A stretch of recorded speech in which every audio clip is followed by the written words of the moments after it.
Thomas and the Birthday Mail. It was the stormy season on the island of Sodor. All the engines were battling against the bad weather. Thomas was busy delivering supplies and mail in a far part of the island. He really enjoyed going up to High Farm. It was up on a hill. Right at the end of the line, a little girl called Alice lived there.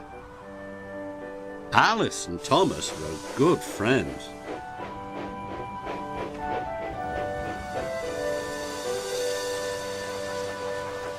One day, Thomas was on his way to High Farm when Rosie stopped beside him. Rosie was a cheerful, chirpy little tank engine. She was always pleased to meet Thomas. She liked him so much that she wanted to be just like him. So she tried to copy him. She tried to wheesh the way he did. She even tried to whistle like Thomas. It made Thomas cross. "Hello, Thomas," puffed Rosie brightly. "What are you doing?" "It's Alice's birthday," chuffed Thomas. "I want to get all her presents up to High Farm in good time."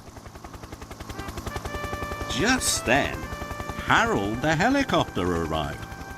"Another storm warning, I'm afraid," he shouted. "High winds on the way and heavy rain." Harold warned Thomas not to go up to High Farm. "Heavy rain can cause landslides on that hilly route," he said. And Harold flew away. Thomas didn't want to let Alice down. "High winds don't bother me," he puffed. "Or me," chuffed Rosie. "I'll come as your back engine." But Thomas didn't want Rosie to come. "No, thank you, Rosie," he huffed firmly. "I'll manage on my own." And he chuffed quickly away. But Rosie liked Thomas very much, and she wanted to help, so she chuffed cheekily after him. Thomas puffed along the line to High Farm. The sky grew darker and darker. Soon it was pouring with rain. Thomas's pistons pumped and his boiler bubbled. It was hard work. "Rosie can't follow me now," he thought. "She isn't strong enough." Thomas was wrong. Rosie's pistons were pumping and a boiler was bubbling right behind him. She whistled cheerfully to Thomas. Thomas was very annoyed.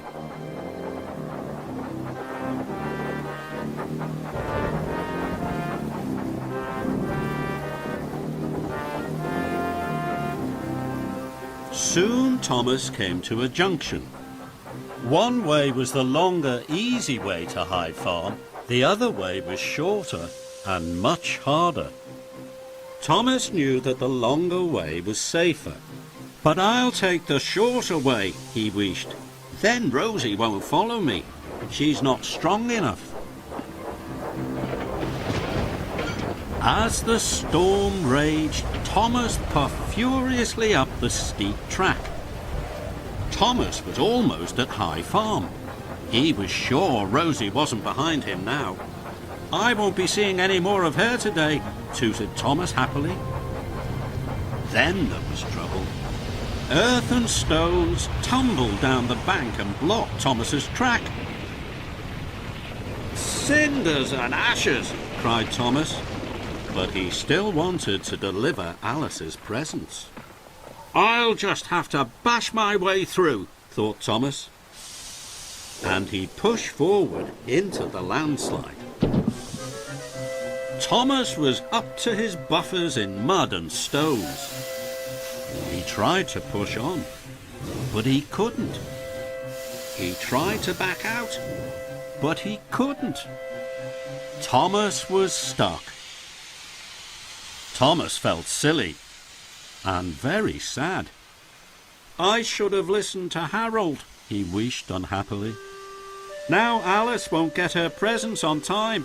I've let her down," he thought sadly. Then he heard the toot of another engine. It was Rosie, puffing proudly up the hill behind him. "It's me," tooted Rosie cheerfully. Then she saw Thomas was stuck. Thomas felt very silly. "I'll go and get help," chuffed Rosie. "Wait a minute," whistled Thomas.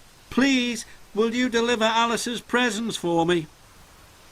Rosie was very happy. "Of course I will," she puffed. Rosie was soon coupled up to Thomas's trucks. Then she steamed off to High Farm. Thomas waited for Rosie to come back. He was happy she had followed him after all. Soon Rosie came puffing back down the line. "Alice's mother has telephoned for help," Rosie told Thomas. "Edward is on his way to pull you out." Then Thomas noticed that Rosie had a passenger on board.